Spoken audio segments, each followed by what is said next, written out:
ذهبت لقتالك. بأبي أنت وأمي لقد عظم مصابي بك، فأسأل الله الذي أكرم مقامك وأكرمني بك أن يرزقني طلب ثأرك مع إمام منصور من أهل بيت محمد صلى الله عليه وآله. اللهم اجعلني عندك وجيها بالحسين عليه السلام في الدنيا والآخرة. يا أبا عبد الله، إني أتقرب إلى الله وإلى رسوله وإلى أمير المؤمنين وإلى فاطمة وإلى الحسن وإليك بموالاتك وبالبراءة ممن قاتلك ونصب لك الحق.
Osman.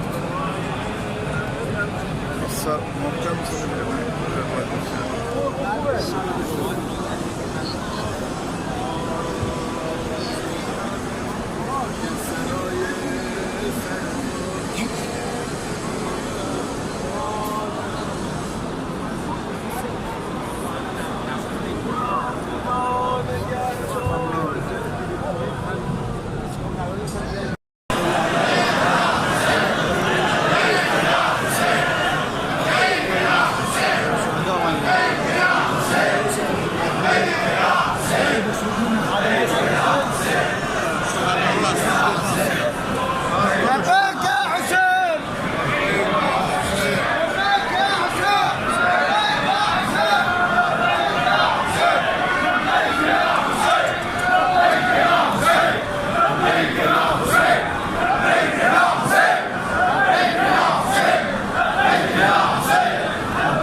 شما نام عظیمی آقای عظیمی پیش کرده شما پیش کرده